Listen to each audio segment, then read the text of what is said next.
سندھیوں کا ہے اور جس کو سندھ کی ثقافت اپنانی ہے وہ اپنائے اور جس کو نہیں اپنانی وہ یہاں سے چلا جائے. تمہارے باپ کی جاگیریں میں ہمیشہ زبان کی بنیاد پر لوگوں کا احترام کرتا رہا ہوں, لیکن اس حقیقت سے کوئی انکار نہیں کر سکتا. میں پیر صاحب پدارا کے ایک دن موجود تھا, وہاں پر کسی نے بدتمیزی کی کہ ہم نے پناہ دیے.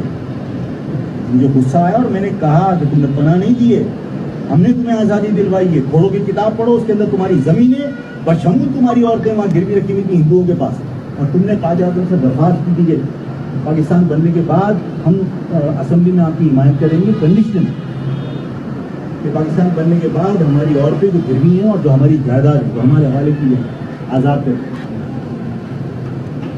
اس شہر کے اندر جو بکواس کرتا ہے کہ جو مانتا ہے رہے اور نہیں مانتا چلا جائے, تو اس شہر کے لوگوں کو تم ماضی میں دیکھ چکے ہو. اور میں نے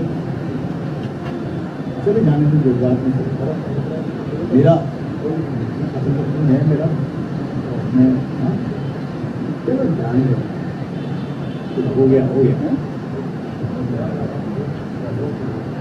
ٹھیک ہے. تو اگر تم یہ سمجھتے ہیں کہ بھائی آپ نے مطلب منہ میں بچے کھانا کو ڈائلیکٹ بول دیں جس کو جانا ہے چلا جائے ورنہ یہاں کی ثقافت اپنا لے.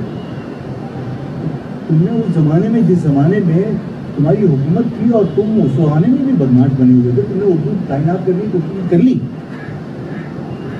اس شہر کے لوگوں کا ماضی تمہیں پتا ہے, اور میں نے ایک بار کہا تھا کہ بطخ کا بچہ 10 سال اگر خشکی میں رہنا تو اس کو تیرنا سیکھنا نہیں پڑتا.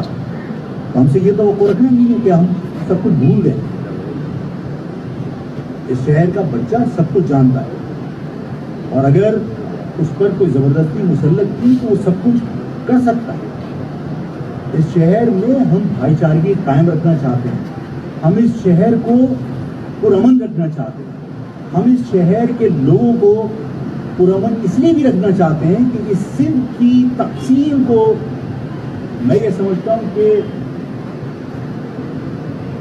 ابھی ضرورت نہیں ہے, اور قبل از وقت اگر کوئی اپنی سوچ مسلط کرے گا تو ان کی جو جغرافیائی دیہی اور شہری تقسیم ہے اس کی کوئی قانونی اگر حیثیت بنے گی تو اس میں پھر مہاجروں کا قصور تھوڑی ہوگا, انہیں لوگوں کا قصور ہوگا جو ہمیں پرووک کر رہے ہیں.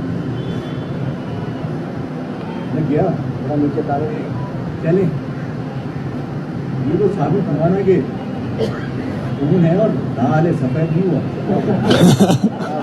یہ تو ثابت ہوا. چلو